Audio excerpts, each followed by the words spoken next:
Hello, hello, la Fessie Gang. Comment allez-vous? Très bien. En fait, je fais cette vidéo parce que je devais normalement faire un direct tardif, mais les directs tardifs concernant le sexe, il faut que je le fasse entre 23 h minuit pour ne pas choquer, pour ne pas déranger. Et comme je ne trouve pas le temps, parce qu'à 16 h là, quand je ne travaille pas, je suis au lit à 19 h pour garder toujours jeune et fraîche, vous voyez. Donc du coup, je vais profiter pour faire une vidéo parce que il y a eu une vidéo ou un direct sur le net. Ça fait un moment, hein, 3 semaines, un mois, par là, passé, sur lequel était intitulé les 4 sortes de pénis, il paraît. Je ne l'ai pas vu. Et donc, suite à ça, beaucoup d'hommes qui sont abonnés à ma page sont venus vers moi. Ah, mais Tata, il paraît qu'il y a seulement 4 sortes de pénis, mais je regarde dans ces genres de pénis, je ne me retrouve pas. J'ai dit, ah bon? J'ai dit, oui. Bon. J'ai dit, ok, je vais te répondre. Un autre, pareil, un autre. J'en ai eu plus de 5 hommes qui m'ont demandé, mais c'est quand même bizarre parce que moi, j'ai essayé de regarder les formes de pénis et tout. Ça ne marche pas. Est-ce que je suis anormale? Est-ce que si? Est-ce que ça?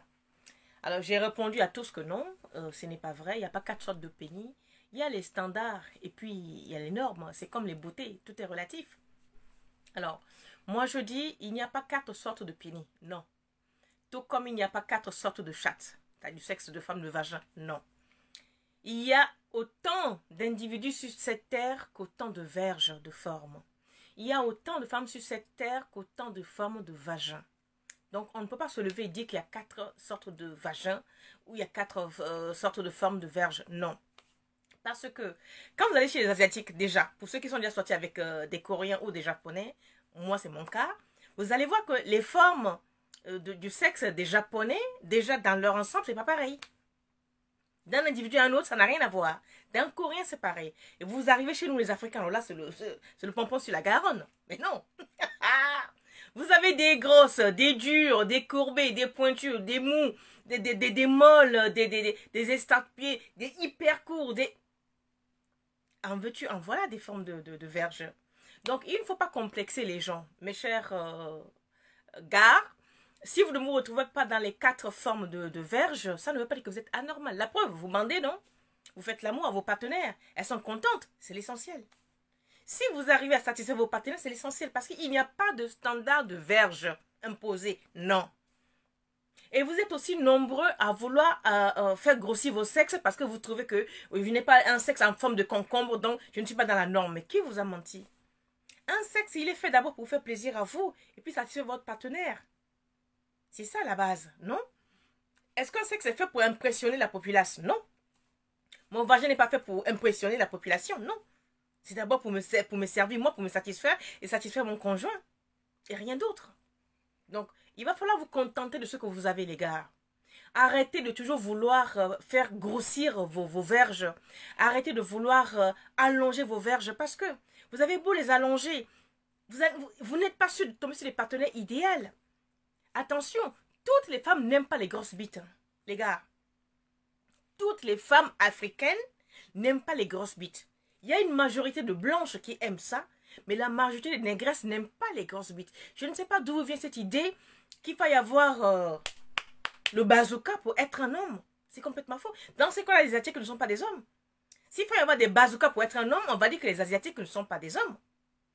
C'est complètement faux. C'est comment vous vous en servez qui fait de vous un homme. C'est comment c'est l'art de se servir de sa verge qui fait d'un homme un homme. Ce n'est pas la taille, non. Tout comme le muscle, ce n'est pas parce que l'homme il est gros, il est grand, que ça fait de lui automatiquement un homme, non. C'est l'art et la manière. Comment tu te sers, comment tu arrives à satisfaire ton conjoint ou ta conjointe, voilà, je sais pas moi, pour les homos, pour les hétéros, voilà.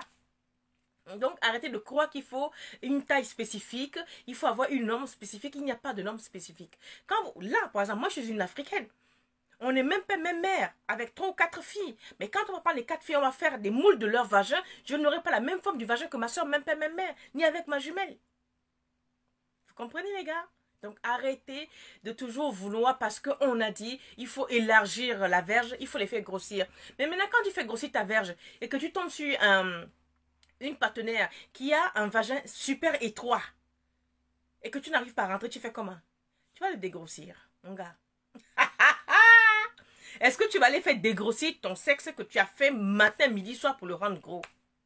Donc arrêtez ça, vous déformez les vages, qu'on appelle ça, la verge pour rien. Alors, ce qui est quand même terrible, il faut que je mette l'accent sur ça, c'est que les hommes sont hantés par la taille, c'est-à-dire la grosseur et la longueur de leur verge. Et les filles sont hantées par l'étroitesse de leur sexe. Elles veulent que le vagin soit étroit, elles veulent que le sexe soit hyper serré. Mais entre la femme qui rétrécit son sexe et l'homme qui grossit sa verge, vous allez baiser qui?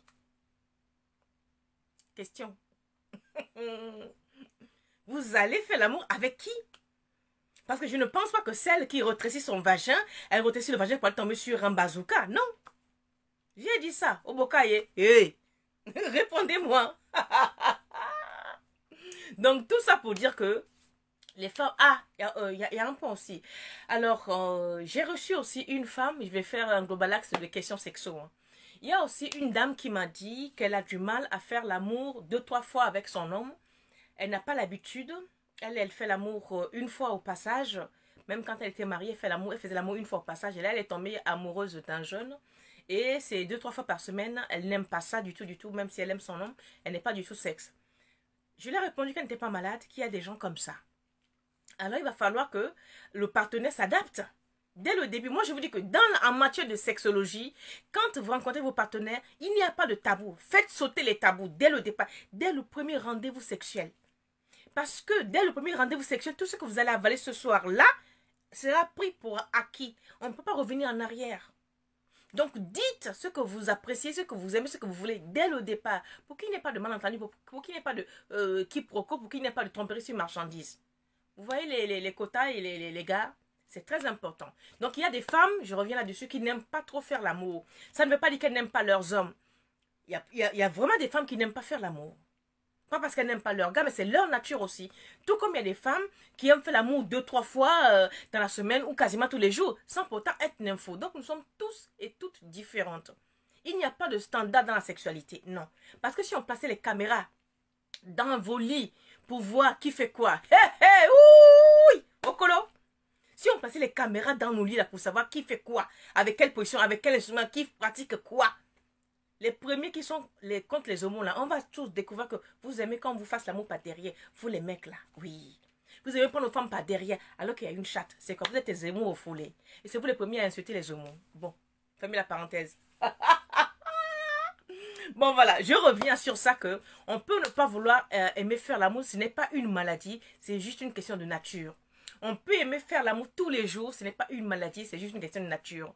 On peut faire l'amour matin, midi et soir, oui, là par contre, on appelle ça la nymphomanie. Ça peut se soigner, comme ça peut, il faut demander de l'aide dans ce cas-là. Mais si ça ne vous dérange pas, allez-y. Donc voilà ce que j'avais à vous dire. Les gars qui s'en font parce que leur verge n'est pas de la forme de concombre, leur verge n'est pas parmi les 4 stéréotypes établis, il faut aussi arrêter de prendre des informations sur Google. Parce que sur Google, vous avez 5 informations, il y en a à peu près une demi, voire une information qui est vraie. Donc arrêtez de faire un ramassis de Google pour faire des vidéos. Ça n'a aucun sens et ce n'est pas vrai. Ces choses-là ne sont pas avérées. Donc, voilà ce que j'avais à vous dire sur la sexo de aujourd'hui. Donc, les gars qui m'écrivent tout le temps, je ne me retrouve pas dans les 4 catégories de verges exposées. Eh bien, vous êtes tous normaux. Vous êtes tous normaux. D'accord? Donc, gardez votre verge telle qu'elle est et essayez de satisfaire vos partenaires respectifs. Et voilà, c'est tout ce que je peux vous souhaiter de bon. Prenez soin de vous. Une verge est une verge, qu'elle soit comme ça, qu'elle soit comme ça, qu'elle soit comme ça. C'est toujours une verge. Tout dépend de comment tu t'en sers. Tout dépend de la personne qui la reçoit. Tout dépend de la personne qui s'en sert. Si elle est contente, si elle l'englobe, même si c'est comme ça que la personne l'englobe et que c'est voluptueuse, c'est elle qui est contente. C'est vous qui êtes content. Qu'est-ce que vous avez à vous baser sur les statistiques? C'est le ressenti perso dont on parle. Voilà, j'en ai fini pour aujourd'hui. Si j'ai le courage